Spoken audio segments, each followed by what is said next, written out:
जो इस्लाम के साये में बेटी को पाले और इस्लाम की रोशनी में रिश्ता तलाश करके शादी कर दे, तो जब निकाह के बाद बेटी को रुखसत करता है तो बेटी इधर बाप के घर से कदम निकालती है, अल्लाह उस बेटी के बाप को जन्नती बना देता है। सुभान अल्लाह, सुभान अल्लाह, सुभान अल्लाह। बेटियों को बचाने का सबक आका ने दिया और ऐसी मोहब्बत दी। तवज्जो करें, माशाल्लाह बहुत दिलचस्पी से सुन रहे हैं तो मिलकर बोलिए सुभान अल्लाह, सुभान अल्लाह। एक बार हमारे प्यारे आका सल्लल्लाहु तआला अलैहि वसल्लम हुजरे मुबारका में तशरीफ लाए तो उम्मुल मोमिनीन सैयदतुना आयशा सिद्दीका रदियल्लाहु तआला अन्हा कुछ उदास और फिक्रमंद सी नजर आई। फरमाया आयशा क्या बात? कहा का मैंने कुछ देर पहले एक मंजर देखा, सरकार उस मंजर ने मेरे दिल को मुतासिर कर दिया। फरमाया क्या देखा? अर्ज किया आका कुछ देर पहले मदीने की एक औरत आई थी, उसके साथ दो छोटी छोटी बच्चियां थीं।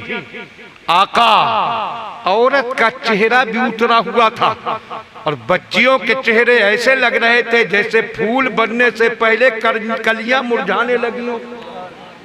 मैंने देखा क्या बात? औरत ने कहा उम्मुल मोमिनीन मैं और मेरी बेटियां कई दिन के फाके से हैं, बहुत कोशिश की रिस्क का कोई इंतजाम हो ना हुआ, और अब जब बच्चियों का भूख से बिलखना और भूख से तड़पना बर्दाश्त से बाहर हो गया तो मैंने सोचा अब मांग कर पेट भरा जाए। मांगने के लिए निकली तो मेरे दिल ने कहा जब मांगना ही है तो कहीं और क्यों मांगा जाए, उसी चौखट पे क्यों ना मांगा जाए जहां से दोनों जहान को भीख मिले। सुभान अल्लाह, सुभान अल्लाह, सुभान अल्लाह, सुभान अल्लाह। ऐ उम्मुल मोमिनीन आपकी चौखट पे आई हूँ, ये आका की चौखट है, कुछ खाने को हो तो दीजिए। अब ऐ ईमान वालो, जिस नबी के सदक़े में हम अच्छे से अच्छा खाते हैं, बेहतर से बेहतर ग़िज़ाएं पाते हैं, खुद उस नबी के घर का क्या हाल। हज़रत आयशा कहती है सरकार मैंने घर में तलाश किया खाने का कुछ सामान मिल जाए, कुछ ना मिला, मिली सिर्फ एक खजूर। सोचिए काशाने हुजूर और खाने के नाम पर फकत एक खजूर। हजरत आयशा कहती है मैंने वही खजूर ली, उस औरत को दी। अब ईमान वालों जरा सोचो, जहां तीन पेट भूखे हो, माँ भी भूखी, दोनों बच्चियां भी भूखी, एक खजूर मिल रही हो तो माँ हाथ पीछे खींच लेगी कि मजाक किया जा रहा है, एक खजूर में हमारा क्या होगा। मगर हमने देखा कि उस खातून ने बड़े शौक से उस खजूर को लिया। जमाने ने पूछा था है खातून तू भी भूखी है, तेरी दोनों बच्चियां भी भूखी हैं, फिर एक खजूर में तुम्हारा क्या होगा? इतनी शौक और इतनी मोहब्बत से क्यों खजूर ले रही हो?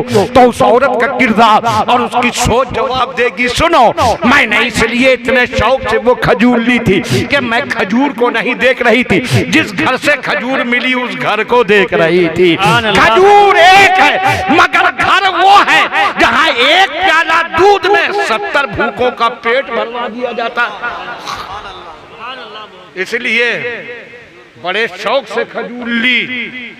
अब देखो बेटी बचाओ का कैसा सबक आका ने सिखाया और कैसा इनकलाब बर्पा किया। हजरत आयशा कहती हैं मैं देखने लगी इस खजूर का ये क्या करेगी, मैंने सोचा ये 3 टुकड़े करेगी और तीनों एक एक टुकड़ा मुंह में देकर चूस कर कुछ तो राहत हासिल करेंगी। मगर मैंने देखा उस माँ ने 3 टुकड़े नहीं किए बल्कि 2 टुकड़े किए। आधी खजूर एक बेटी को दी, आधी खजूर दूसरी बेटी को दी, खुद एक जर्रा भी ना लिया। और आका जब उसकी दोनों बच्चियां खुश होकर खजूर चबा रही थी तो मैं देख रही थी कि मुंह बच्चियों के चल रहे थे, खुशी के फूल माँ के चेहरे पे खिल रहे थे।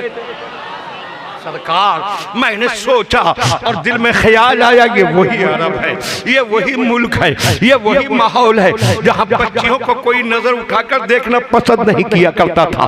ठुकराई जाती थी बेटियां, जिंदा दबाई जाती थी बेटियां, लेकिन आज आपकी तालीम के फैज से ऐसी मोहब्बत बच्चियों से पैदा हो गई कि एक खजूर को माँ ने दोनों बच्चियों में बांट दिया, खुद कुछ न लिया। मेरे आका ने फरमाया, ऐ आयशा अब वो औरत मिले तो कह देना कि बेटियों से इस मोहब्बत की वजह से अल्लाह ने उसको जन्नती बना दिया।